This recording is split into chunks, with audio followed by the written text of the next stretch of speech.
ल पहिला सुरुमा यहाँ यो गुगल अर्थ प्रो खोल्ने।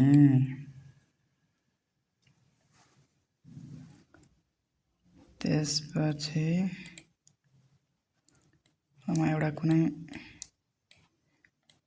कुनै वनमा जान्छु है।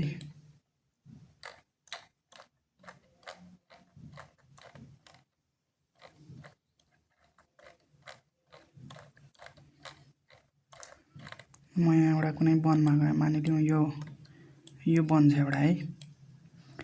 अब तिमीले के गर्नु पर्यो त भन्दाखेरि हो यो छ नि, यो लामो स्केल जस्तो यो सो रुलर भन्ने छ नि माथि, हो यो सो रुलरमा जाने, थिच्ने। यहाँ आउँछ line, path, polygon, circle, 3D path, polygon 3D polygon भन्ने हुन्छ। यसमा तिमी पोलिगनमा जाऊ। यसलाई काट्ने हैन, यसलाई साइडैमा राख्ने, यस्तो सारेर साइडैमा राख्ने। अनि तिम्रो बाउन्ड्री राम्रोसँग जुम गर्नुपर्छ भने जुम गर्ने, बाउन्ड्री राम्रोसँग क्लियर हुने। अनि त्यसपछि यहाँ एकचोटि लेफ्ट क्लिक गर्ने अनि अर्कोचोटि पनि गर्ने। त्यसपछि फेरि गर्दै गर्दै सार्दै जाने, बाउन्ड्री छुट्याउने। त्यसरी यसरी बाउन्ड्री छुट्याउँदै जाने अनि यहाँ यसरी ल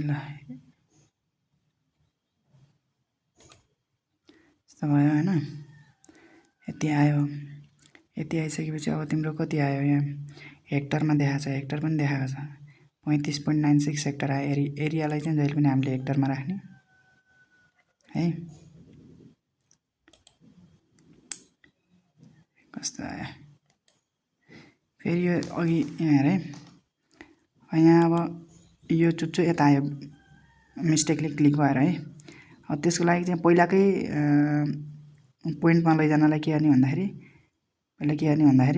राइट क्लिक गर्ने। पहिला थोप्लोलाई क्लिक गर्ने, लेफ्ट क्लिक गर्ने अनि राइट क्लिक गर्ने। पहिलाकै पोइन्टमा गयो है, त्यसरी पनि गर्न सकिन्छ। पेरिमिटर मिटरमा राख, केही भएन, जेमा राखे पनि भयो। पेरिमिटर फरक पर्दैन, जनरल मिटरमा राख। त्यसपछि एरिया चाहिँ हेक्टरमा आउँछ। अनि त्यसपछि यसलाई अब सेभ गरिदेऊ। सेभ गरिसकेपछि यस्तो आउँछ। अनि त्यसपछि यहाँ नाम लेखिदेऊ। अब मानिलिउँ यहाँ भट्टे डाँडा भनेर लेख नै, XYZ कुनै नाम देऊ है पोलिगनको। त्यसपछि कलर स्टाइल चेन्ज गर्ने, कलर चेन्ज गर्ने।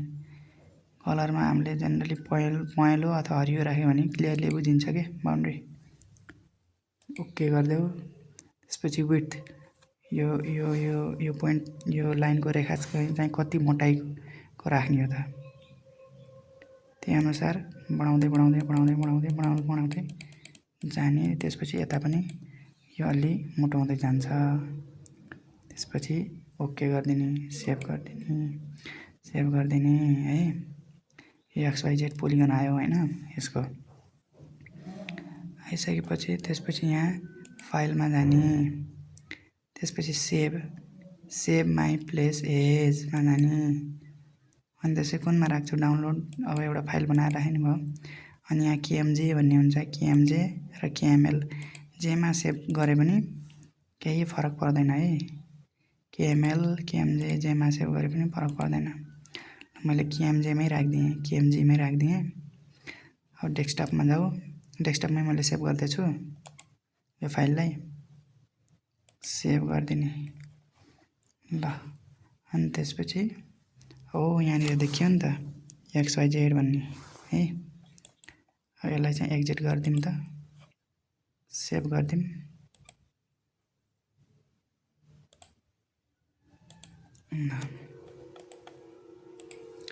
अब यहाँनिर देखाएको छ प्रो XYZ भनेर है। अब यसमा जाऊ त,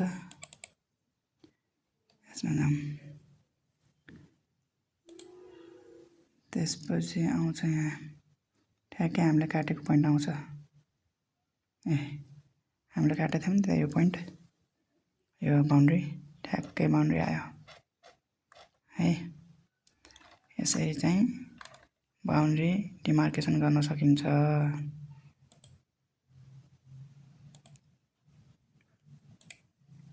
अनि त्यसपछि यसलाई चाहिँ अब जिएसमा हाल्न, तिमीलाई कतिको आउँछ कि आउँदैन त्यो पनि म गराइदिन्छु। यहाँ पहिला जिएस खोल्ने,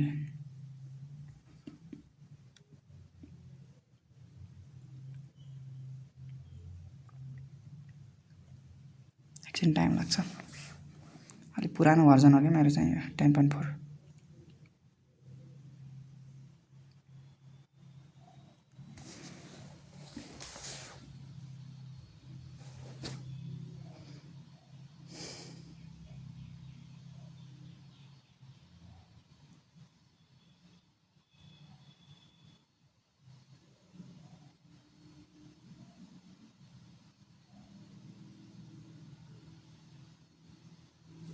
ल जिएस खोल्यो।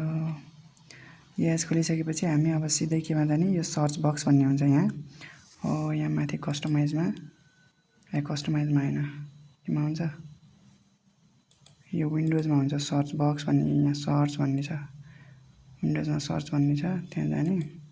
अनि यो आउँछ, यस्तो क्याटलग आउँछ। यसमा चाहिँ यहाँ तिमीले सर्च गर्नु पर्यो केएमएल टु लेयर भनेर हान्नु पर्यो। यहाँ केएमएल टु लेयर, केएमएल टु लेयर भनेपछि यस्तो आउँछ। इन्टर गरेपछि केएमएल टु लेयर सुरुकोमा जाने। अनि त्यसपछि यहाँ इनपुट केएमएल फाइल छ, यसमा यहाँ फोल्डरमा क्लिक गर्ने। त्यसपछि कहाँ राखेको थियौ त अघि हामीले कहाँ राखेको थियौँ भन्दा हामीले डाइरेक्ट बाहिरै डेस्कटपमा राखेको थियौँ।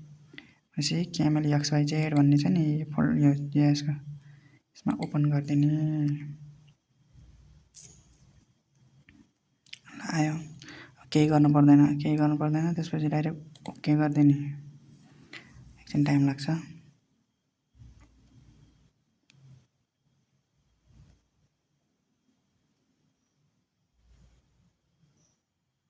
ल यस्तो आयो। यस्तो आइसकेपछि अब यसलाई सुरुमा गर्नुपर्ने के हो त भन्दाखेरि यहाँ हामी पोलिगनमा जाने है।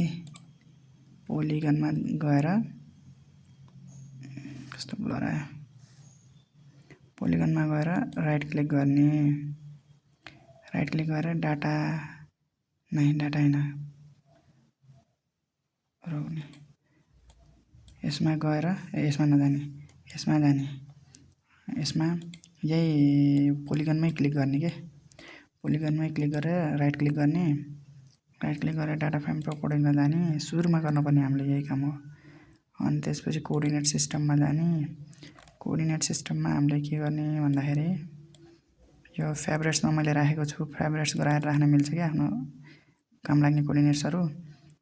अनि त्यसपछि 45 WGS 1994 UTM जोन 45N जाने, एप्लाई गर्ने, ओके गर्ने है। यस्तो भयो। त्यसपछि यसलाई एक्सपोर्ट गरिदिने, यो पोलिगनमा जाने, पोलिगनमा राइट क्लिक गर्ने, त्यसपछि यहाँ डाटा भन्ने छ, डाटामा जाने, एक्सपोर्ट डाटा गरिदिने। अनि त्यसपछि यसमा केही गर्नु पर्दैन, यहाँ नाम देऊ, नाम दिने, यहाँ XYZ भनेर भन्ने नै भयो। सेभ फाइल गराउँदा XYZ भनेर मैले नाम दिएँ, अरू केही गर्नु पर्दैन, ओके गरिदिने, यस गरिदिने। यस्तो आयो है। अब यसलाई डिलिट, यसलाई यो पोलिगनलाई उडाइदिए भयो, केही मतलब छैन यसको। यस्तो आयो है। अनि त्यसपछि यो बाउन्ड्री यस्तो आयो भनेपछि अब यहाँ जाने, त्यसपछि प्रोपर्टिजमा जाने, यसको बाउन्ड्री चाहियो हामीलाई। ए सरी यस्तो होइन, त्यो होइन, पहिला त आउने हामी यहाँ भर्टिसेस टु पोइन्ट गर्नु पर्यो, भर्टिसेस टु पोइन्ट। ल यसमा जाने,